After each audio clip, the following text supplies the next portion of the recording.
તો શું કે ભાઈબંધો, તો સ્વાગત છે તમારું મારી ચેનલમાં. તો આજે આપણે એક નવો વિડીયો લઈને આવ્યા છીએ એક મસ્તના ટોપિક ઉપર. કે મારા મિત્રએ મને જણાવ્યું કે પાર્થ, તું આ ટોપિક ઉપર વિડીયો બનાય કે જે લોકોને મજા આવે જોવાની, જેથી કરીને લોકો મારા વિડીયો જોવે કે ટોપિક એવો સારો છે. તો એ બાબતે આજે આપણે એક મસ્તની ઇન્ફોર્મેટિવ ટોપિક લઈને આવે છે કે જે તમને ખૂબ અગત્યનો ટોપિક લાગશે, કે જે માહિતી દરેક લોકોને જાણવી જરૂરી છે. ચાલો આપણે સૂત્રો ખતમ કરી અને ટોપિકની શરૂઆત કરી. હા દોસ્તો, તો હું તમને જે ટોપિકની વાત કરી રહ્યો છું, તો આવનારી 30 જૂનના દિવસે આપણા દેશની અંદર પ્લાસ્ટિકની કરન્સી લોન્ચ થવા જઈ રહી છે. જે આપણા ગુજરાતી ભાઈઓ કે આપણા દેશી આપણા ગામડાના લોકોને લગભગ એ વસ્તુની ખબર નથી કે જે આ વસ્તુ સોશિયલ મીડિયા અને ચર્ચામાં ચાલી રહી છે કે હવે દેશી માણસોને આપણે જણાવવું જરૂરી. ગામડાના લોકો આ બધી વસ્તુ ઓછી જાણતા હોય છે, એટલે હવે આપણે એક ઇન્ફોર્મેટિવ વિડીયો બનાવવા માટે એક શરૂઆત કરીએ નવી. તો આવનારી 30 જૂને પ્લાસ્ટિક કરન્સીની આપણા દેશની અંદર લોન્ચ થવા જઈ રહી પ્લાસ્ટિક કરન્સી. તો લોકોને ખબર નથી, લગભગ હવે થોડાક દિવસની વાર 8-10 દિવસની અંદર કરન્સી લોન્ચ થઈ જાય છે. પણ આ એક 100% સિક્યોર માહિતી છે એવું હું તમને જણાવી શકતો નથી, કારણ કે હાલના સોશિયલ મીડિયા અંતર્ગત ઘણી બધી ચર્ચાઓ થઈ રહી છે આ બાબતે કે શું આપણા દેશમાં પ્લાસ્ટિક કરન્સી આવશે. તો પ્લાસ્ટિક કરન્સી આવશે તો અત્યારે આપણે કાગળનું જે નોટોનો ઉપયોગ કરી એ નોટોનું શું થશે. તો પબ્લિક ઘણી મૂંઝવણમાં આવે, અને આ વિષયને લગતો મને મારા મિત્રે ફોન કરીને મને અંગત રીતે મને જણાવ્યું કે પાર્થભાઈ, તમે આ ટોપિક ઉપર તમે એક વિડીયો બનાવો અને માણસોને જણાવો. તો આ સમય 2012 દરમિયાન ભારત સરકાર કે આપણે આજે આરબીઆઈ નોટો છાપવાનું કામકાજ કરે છે. તો આરબીઆઈ દ્વારા કે જે ભારત સરકાર દ્વારા જે પ્લાસ્ટિક કરન્સી ના મુદ્દે વિચાર કરવામાં આવતો હતો. હવે આપણે ભારતમાં પ્લાસ્ટિક કરન્સી લાવી અને એની શરૂઆત કરવી કે વિશ્વના લગભગ 60 થી વધારે દેશો પ્લાસ્ટિક કરન્સીનો ઉપયોગ કરે, પણ એની પાછળ એક મહત્વનું કારણ રહેલું છે કે પ્લાસ્ટિક કરન્સી વસ્તુ એવી છે કે જે તમે એનો ઉપયોગ કરો તો ઉપયોગમાં સરળ રહેવાય, કે તૂટે નહીં, ફાટે નહીં, કે સારી રીતે આમ સચવાય રહે એ રીતેની એ કરન્સી ઉપયોગ થાય. આપણે કાગળની નોટો તો સામાન્ય જોતા હોય, વરસાદમાં નાઈ ગયા હોય, પલળી ગયા હોય તો નોટું ફાટી જાય, કે પરસેવો રહી ગયેલો હોય બીચામાં, ગમે એટલે નુકસાનકારક કહેવાય વસ્તુ. સમજ્યા તમે? તો 30 જૂનની વાત હું કરી રહ્યો હતો.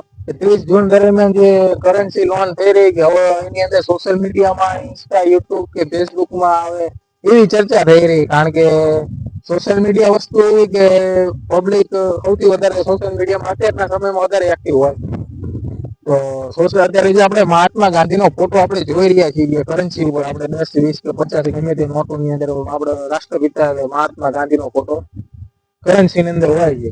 હવે મહત્વની બાબત એ કે 30 જૂને જે કરન્સી પ્લાસ્ટિક કરન્સી જે આપણે ચર્ચા કરી રહ્યા છીએ, પ્લાસ્ટિક કરન્સી ચેન્જ થવા જઈ રહી છે.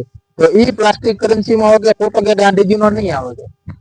તો કોનો ફોટો આવશે? તો કે ભગતસિંહ, આપણે મહાન ક્રાંતિકાર ભગતસિંહ નો ફોટો આવશે. અમુક આંબેડકરજી નો ફોટો આવશે.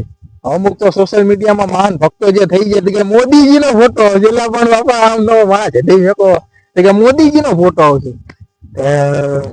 પોલિટિક્સમાં બધા હોય ને, બધા ફેન ક્લબ વાળા છે, અમે આના ઓલા છીએ સપોર્ટર, તમે આના સપોર્ટ કરી, અમે આના સપોર્ટ કરી. અમુક કે રાહુલ ગાંધી નો ફોટો હશે. જોકે એ તો શક્ય વસ્તુ છે, એટલે પબ્લિક એ ચર્ચા કરે. અમુક કે ચંદ્રશેખર આઝાદ નો ફોટો આવશે. અમુક કે આપણે મહાન એવા રાજા જે શિવાજી મહારાજ નો ફોટો આવશે. એટલે આવી બધી ચર્ચા ફોટાને લગતી ચાલી રહી છે. અને હવે આપણે જોયું 30 જૂનની આપણે રાહ જોઈ કે શું થાય, અને તારીખે આપણને ખબર પડે કે હવે શું છે શું નહીં. બાકી તો ચર્ચા થવાની છે, અને મહત્વનો હેતુ એ કે આ પ્લાસ્ટિક કરન્સી લોન્ચ થશે તો એની પાછળનું સરકારનું મુખ્ય કારણ હું તમને જણાવી દઉં. તમને એમ થતું હશે કે એલા નોટબંધીના કે બધું ચાલુ કરવા સરકારે તો મારી નાખ્યા, પણ સરકારનો એક મહત્વનો મુદ્દો એવો હોય કે જે મેં રિસર્ચ કર્યું અને તે દરમિયાન મને જાણવા મળ્યું કે સરકાર દ્વારા કે જે હાલના સમયમાં જે આપણે કાગળની નોટો જે વાપરી રહ્યા છીએ એ નોટો બનાવવા પાછળ સરકારને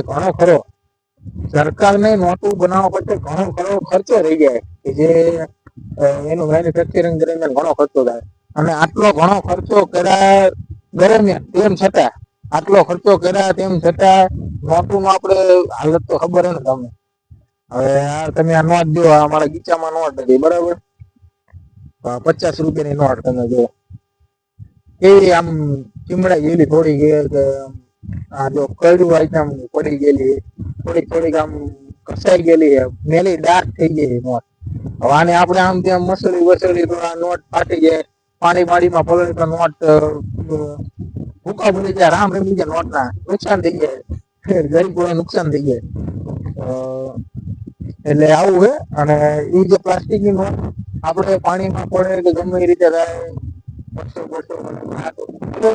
નોટનો આપણે ઘણો પબ્લિક આમ આદમીને ઘણો ફાયદો થાય કે નોટો ફાટી ન જાય કે ખરાબ ન થઈ જાય. અને તે સિવાય મેન મુદ્દો એ કે સરકાર દ્વારા જણાવવામાં આવ્યું કે એ નોટ બનાવવા માટે જે ભારત સરકારને જે પહેલા જે ખર્ચો થતો, જે હાલના સમયમાં આપણે નોટો વાપરી એ નોટનો જે ખર્ચો થતો હતો એ નોટ કરતા પણ ઘણો ઓછો ખર્ચો આ પ્લાસ્ટિક કરન્સી બનાવવા પાછળ થવાનો છે. અને ઓછા ખર્ચે સારી વસ્તુ બનવા જઈ રહી છે અને પબ્લિકને ખૂબ ફાયદાકારક છે કે નોટું પબ્લિક સાચવી શકે. કે ટૂંકમાં સરકારે એક આવો નિર્ણય લીધો. હવે આપણે જોયું 30 તારીખે શું થાય.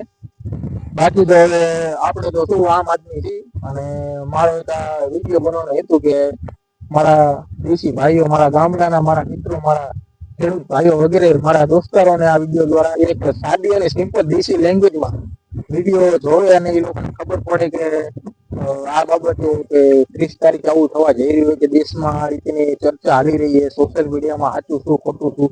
તો મેં મારા થોડાક રિસર્ચ દરમિયાન મેં તમને આ વસ્તુ જણાવી. તો તમે મને આ વિષય ઉપર જણાવજો કે જે આપણે નોટોના વ્યક્તિનો ફોટો કે ગમે તે ક્રાંતિકારી જે તે વ્યક્તિનો ફોટો મૂકવાની આપણે ચર્ચા કરી, તો એ વિષય ઉપર તમે મને જણાવજો કે તમારા મંતવ્ય મુજબ, તમારા દ્રષ્ટિકોણ મુજબ જે તે નોટ ઉપર કયા મહાન વ્યક્તિનો ફોટો હોવો જોઈએ, મહાન રાજા કે મહાન ક્રાંતિકારી જે તે વ્યક્તિનો ફોટો તમે જોવા માંગતા હોય તો એ વ્યક્તિના ફોટાને લગતો મને તમે કોમેન્ટ કરજો અને તમારો મંતવ્ય મને જણાવજો. વિડીયો જો તમે અત્યાર સુધી જોયો તો તમારો ખૂબ ખૂબ આભાર. અને આવનારા સમયમાં એક આવા મેં જે અત્યારે એક આવા મહત્વના મુદ્દાની વાત કરી, આવા જ મુદ્દા સાથે તેમ છતાં ખૂબ વિશેષ માહિતી ધરાવતા મુદ્દા સાથે હું તમને બીજા વિડીયોમાં હું ચર્ચા દ્વારા હું જણાવીશ અને તમને લોકોને હું માહિતગાર કરતો રહીશ. તો આ વિડીયોને આપણે હવે વિરામ આપીએ છીએ અને મળીએ આવા જ એક મસ્તના એક નંબર ઇન્ફોર્મેટિવ વિડીયો સાથે. જય હિન્દ.